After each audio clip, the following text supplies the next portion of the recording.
அனைவருக்கும் வணக்கம். நம்ம ராஜேஸ்வரா விழாவில் இன்றைக்கி என்ன பார்க்க போகிறோம்னா, இன்றைக்கி ராகவேந்திரா சுவாமி அவங்களுக்கு இன்றைக்கி பிறந்த நாள்.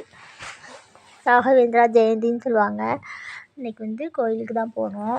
12 மணி 12:30 தான் போனேன். ஏன்னா சமையல் கொஞ்சம் பேருக்கு தான் கொடுத்து எடுத்து முடிச்சுட்டு போனேன். நல்லா இருந்துச்சு. அபிஷேகம் எல்லாமே பார்க்குறதுக்கு நல்லா ஓமவட்டம்லாம் அழைத்தாங்க. சூப்பராக இருந்துச்சு. பார்த்துட்டு நல்லா விளக்கெல்லாம் போட்டுட்டு அதுக்கப்புறம் சாப்பிட்டோம். நல்லா இருந்துச்சு. சாப்பாடுமே அவருக்கு பிடிச்சதாக வச்சுருந்தாங்க. பஜ்ஜி, அப்புறமாட்டிக்கு சாதம், புளிக்கறி, தேங்காய் சாதம் நிறைய வச்சுருந்தாங்க. விதவிதமாக வச்சுருந்தாங்க. நல்லா இருந்துச்சு. நெய், பருப்பு சூப்பராக இருந்துச்சு. சாப்பாடு சாப்பிட்டுட்டு பாயாசம் குடிச்சிட்டு அந்த மாதிரிக்குங்க. இன்றைக்கி சமையல் ரொம்ப கொடுக்கவே முடியல. ஏன்னா இந்த கால்லாம் வலிச்சிச்சு. இந்த நல்லா குதிங்கால் வலி இப்போ பரவாயில்ல எனக்கு. இந்த உப்பு உத்திரம் கொடுத்தேன்னா பரவாயில்ல. ஒரு அக்கா சொன்னாங்க கீழே வீட்டு அக்கா, அந்த அக்கா சொன்னதை வச்சு போட்டேன். சரியாக போச்சு. குதிங்கால் வலி பரவாயில்ல. அதுக்கப்புறம் வெள்ளைப்பூடு நல்லா அவிச்சு பாலில் காய்ச்சி அதையும் சாப்பிட சொன்னாங்க. அது சாப்பிட்டப்போ அது நல்ல ஒரு மருந்து. அதுவும் நல்லா கேட்டுச்சு. இப்போ ஒரு தடவை ஒத்தரம் கொடுக்கணும் நைட்டுக்கு. அப்படி கொடுத்தா தான் அது சரியாக இருக்கும்னு நினைக்கிறேன். ஆனால் நல்ல மருந்தாக இருக்குது. ஆஸ்பத்திரி போகணும்னு நினச்சேன். குதிங்கால் வலிக்கு வாய்வோ இல்லை நின்றுக்கிட்டே வேலை பார்க்குறதுனால வலியோ என்னவோ தெரியல. சரியாக போயிடுச்சு கடவுள் புண்ணியத்தில்.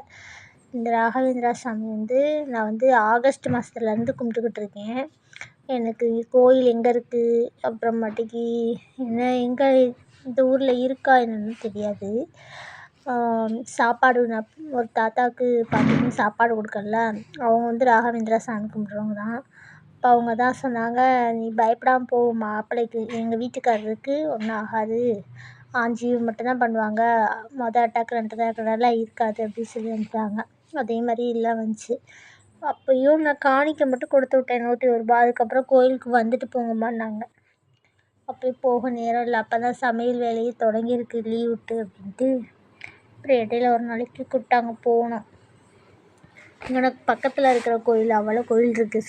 சுற்றி அங்கெல்லாம் போகவே மாட்டேன். வீட்டில் வேலை சரியாக இருக்கும். வீட்டில் விளக்கு போடுவேன். எங்கள் வீட்டை பார்த்துருப்பீங்க நீங்களே, விளக்கு போடுறது, சாமி கும்பிட்றதுலாம். பிரதோஷம்னா கண்டிப்பாக பக்கத்தில் ஒரு கோயில் இருக்குது, அங்கே போயிடுவேன். பால், மஞ்சள், தேன், கரும்புச்சாறு எல்லாமே வாங்கி கொடுப்பேன்.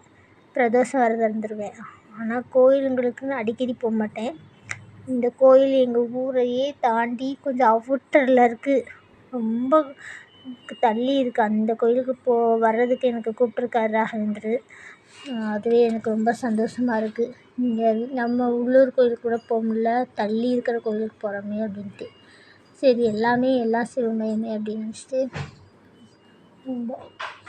அதுக்கப்புறமாட்டிக்கு போயிட்டு இதோட ஒரு 4 தடவை போயிட்டு வந்துட்டேன் ராகவேந்திரா கோயிலுக்கு. என்னால் முடிஞ்சதை செய்வேன். 101 ரூபா 200 ரூபா இன்றைக்கி பிறந்தநாள் அன்றைக்கின்னு 201 ரூபா மொய் எழுதுனேன். நிறைய பேர் 1000 ரூபா 2000 ரூபா எழுதிக்கிட்டாங்க. என்னால் முடிஞ்ச அளவுக்கு நான் மொய் எழுதிட்டு வந்தேன். அன்றைக்கி பட்டாபிஷேகம் இருந்துச்சு. போன வாரம் வியாழக்கிழமை பட்டாபிஷேகம். அப்போயும் போயிட்டு வந்தோம். அப்போயும் நல்லா இருந்துச்சு. அப்போயும் சாப்பிடலாம் இல்லை. அப்போ சாப்பிட்டு முடிச்சு சாயங்காலமாக தான் போனோம். அதனால் இப்போ சாப்பிட முடியல. நல்லா இருந்துச்சு.